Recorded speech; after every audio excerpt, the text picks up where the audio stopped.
하루가 멀다 하고 터지고 있는 논란이 터지고 있는 이해훈 기획예산처 장관 후보자의 또 다른 의혹이 나왔습니다. 이번에는 장남의 대학생 시절 장학금이 문제입니다. 화면 보시죠.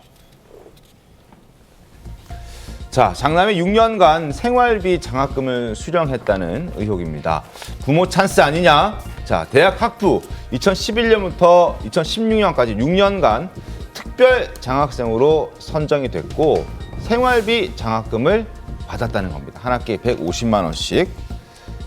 자, 한국 지금 고등교육재단 대학 특별 장학생 어려운 상황 속에서 학업 여건 조성과 또 지도를 하기 위해서 이 사업을 운영하고 있는 그런 장학금입니다. 중복 수혜가 가능하지만 어려운 형편에서 공부하는 대학생들에게 인기가 높다.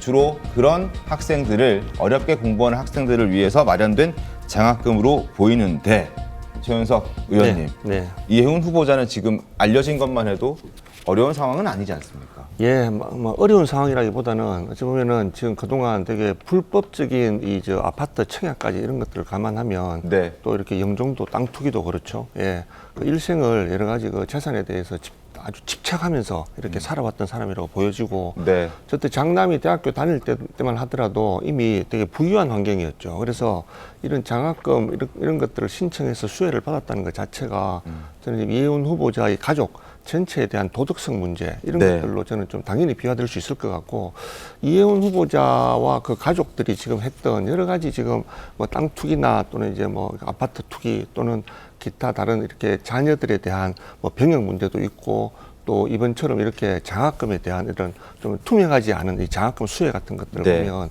온 가족이 진짜 탐욕의 화신이다 하는 좀 생각이 들고 이런 사람이 지금 우리 국가 전체의 예산을 다루는 기획예산처 장관 후보자로 이렇게 지정되는 그 과정도 저는 엄청난 문제가 있었다고 보고 지금 일단 청와대에 이런 인사검증 프로세스에 엄청난 좀 누수가 있다 하는 생각이 들고 또 그런 배경과 더불어서 이해훈 후보자도 지금 이 정도로 본인과 본인의 가족들의 여러 가지 진짜 입에 담을 수 없을 정도의 많은 문제점들, 그것도 많은 의혹들 이런 것들이 있으면 당연히 먼저 이렇게 후보자를 스스로 사퇴하는 게 지금 맞는 것 같습니다. 알겠습니다. 그럼에도 불구하고 이렇게 끝까지 버티고 일단은 다음 주 청문회만 넘기면 그냥 뭐 모르겠다라고 하는 이런 걸로 버티는 것들은 이 제대로 된 대한민국 국민의 어떤 그런 좀 한 사람으로서 자질이 전혀 아니라고 보여집니다. 알겠습니다. 최윤석 의원의 의견 들어봤습니다. 그리고 저 장학금 있잖아요. 김효은 대변인님, 저게 장학금 수행하기가 굉장히 어렵다고 하더군요. 그러니까 전공 과목 시험도 봐야 하는데 그 전공 과목 필기 시험 자체가 굉장히 까다롭다고 합니다. 그런데 이제 신입생부터 이해훈 후보자의 장남은 받아왔다는 것인데 아직 전공 과목을 제대로 공부하지도 않은 신입생이 어떻게 신입생 때부터 받을 수 있었느냐. 이것 또한 부모 찬스 아니냐는 의혹이 있습니다. 어떻게 보십니까? 많은 분들께서 이 사안을 떠올릴 때는 이 조국 대표의 가족 사건을 함께 떠올리지 않을까라는 그런 생각이 듭니다. 말씀하신 것처럼 보통 장학금이라고 하는 것, 특히 이 생활비 장학금이 지금 논란이 되고 있는 건데 이런 생활비 장학금은 대부분 이제 어려운 환경에 있는 학생들에게 주어지는 장학금이기 때문에 엄마가 당시에 공직자였다면은 누구보다도 이 장학금을 그런 충분한 어떤 사유가 된다고 하더라도 사실은 고사하는 것이 더 맞는 국민의 눈높이에 맞는 것임에도 불구하고 따박따박 받았다고 하는 것이 문제이고요.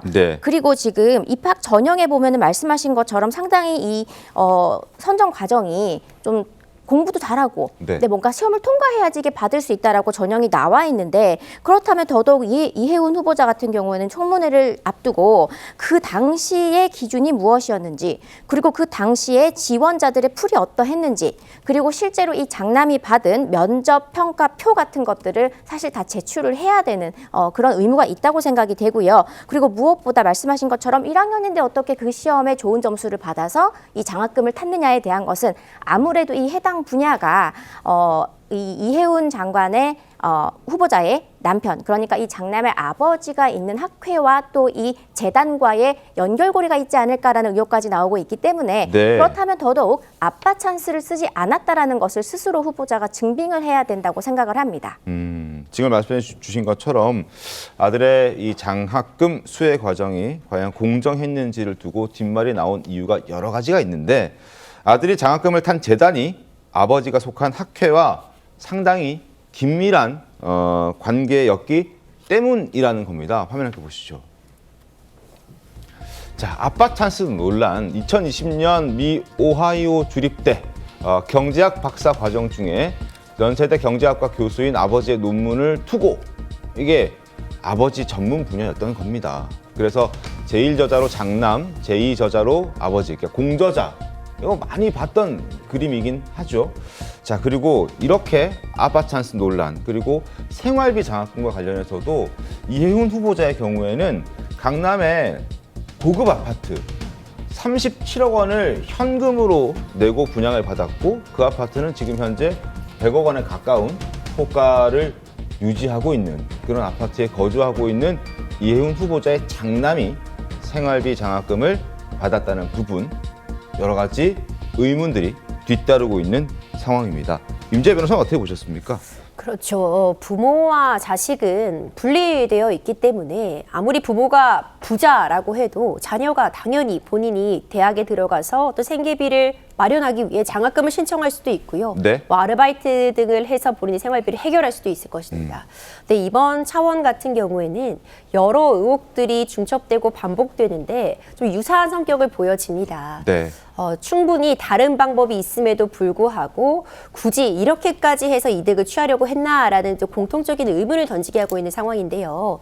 장학금 수령 같은 경우에도 생계비, 그러니까 생활비를 지원받는 것이지만 가정 형편을 평가한 것은 아니기 때문에 이 과정에서 어떤 불법적인 부분은 없다고도 볼 수 있습니다. 그러니까 자녀가 시험을 잘 봐서 생활비를 지원받은 부분에 대해서 법적으로 문제가 된다라고 단언할 수는 없겠지만, 그럼에도 불구하고 이 장학금의 취지는 분명해 보였습니다. 네. 공부를 잘하고 똑똑하고 앞으로 기회가 창창한데 당장 생활비 마련이 어려운 사람들을 위해서 마련된 장학금이라는 점은 분명하다는 점에서 부모님 도움을 받지 않고 생활하기 위해 장학금을 신청할 수야 있겠지만 네. 또 다른 방법은 없었겠는가, 굳이 이것까지 받았어야 됐나라는 국민들의 어떤 비판은 또 겸허히 받아들일 측면이 있어 보입니다. 알겠습니다.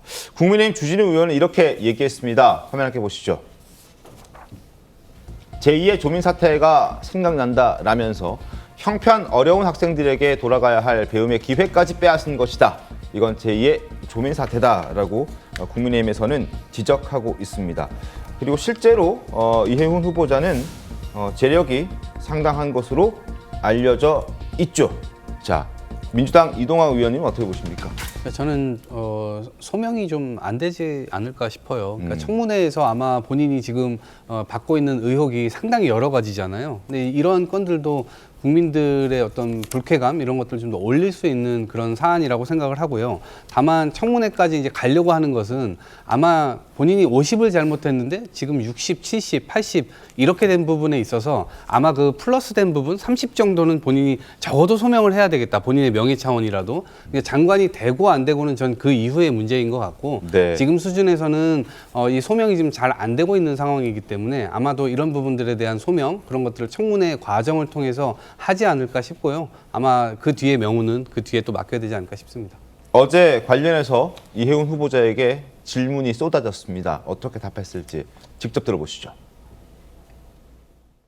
아드님이 그 재간에서 장학금 탄 거 관련해서 부모 찬스 아니냐는 의혹 나오는데 혹시 어떻게 그거는 생활 형편을 따지는 장학금이 아니고 오직 성적하고 시험 봐서 그 점수로만 결정한 우수 학생을 선발하는 장학금이었습니다. 자, 오직 성적으로만 평가한 것이었다라고 이야기를 하고 있습니다. 가정 형편이 어려워서 받는 장학금이 아니었다라는 해명인데 이게 인사청문 과정에서 소명될 수 있을까 한번 지켜봐야 될 부분이고 이혜훈 후보자의 재력 상황도 그래픽으로 한번 보여드리겠습니다. 자, 아파트만 봐도 얼마나 자산가인지 알 수 있습니다.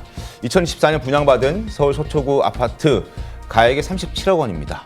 이걸 현금 부자만 살 수 있는 아파트로 당시에도 유명했던 아파트입니다.